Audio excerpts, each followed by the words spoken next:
नमस्कार व्ह्यूवर्स, आज आपण जाणून घेणार आहोत अशा एका कंपनीच्या शेअर्सबद्दल की ज्याने पुन्हा गुंतवणूकदारांना प्रति शेअर्सवर भरघोस लाभांश अशी मोठी भेट दिली. ही खाण आणि धातूशी संबंधित कंपनी वेदांता लिमिटेड आहे.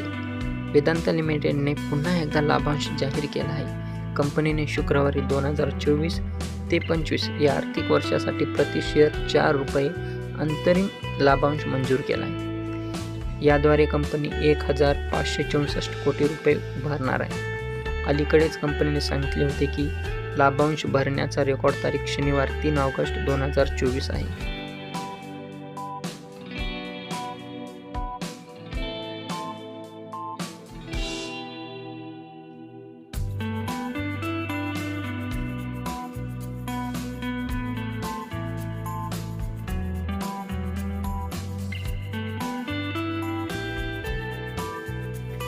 या अपडेट दरम्यान शुक्रवारी वेदांताचे शेअर रॉकेटसारखे वधारले.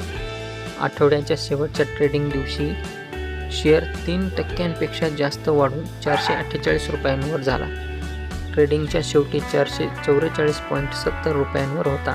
तो मागील ट्रेडिंग दिवसाच्या तुलनेत 2.98% जास्त आहे. दरम्यान वेदांताचे मालक अनिल अग्रवाल म्हणाले की भारताने सार्वजनिक क्षेत्रातील कंपन्यांचे खाजगीकरण केल्यास भारत सोन्याचा प्रमुख उत्पादन देश बनू शकतो. आपण आपल्या गरजांपैकी 99.9% आयात करतो. मोठ्या प्रमाणावर गुंतवणुकीमुळे आपण सोन्याचे प्रमुख उत्पादक आणि रोजगाराचे मोठे स्रोत बनू शकतो. ते म्हणाले की 2 प्रमुख सोने उत्पादक भारत गोल्ड माइन्स आणि कोटी गोल्ड माइन्सचे खाजगीकरण करणे हा सरकारसाठी सर्वोत्तम मार्ग आहे. अग्रवाल म्हणाले की खाजगीकरण 3 अटींवर व्हायला पाहिजे. कोणत्याही प्रकारची कर्मचारी कपात नसावी, कर्मचाऱ्यांना काही शेअर्स दिले जावेत आणि मालमत्ता विकण्याचा कोणताही प्रयत्न न करता हे केले पाहिजे. सरकारने देशातील तांबे कंपनी हिंदुस्तान कॉपर लिमिटेडमधील शेअर्स विकावे. ते म्हणाले की सोने आणि तांब्याच्या आयातीमध्ये 10% कपात केल्याने $6.5 अब्ज परकीय चलनाची बचत होऊ शकते. सरकारला 3,500 कोटी रुपयांचे अतिरिक्त योगदान मिळू शकते आणि किमान 25,000 नोकऱ्या निर्माण होऊ शकतात.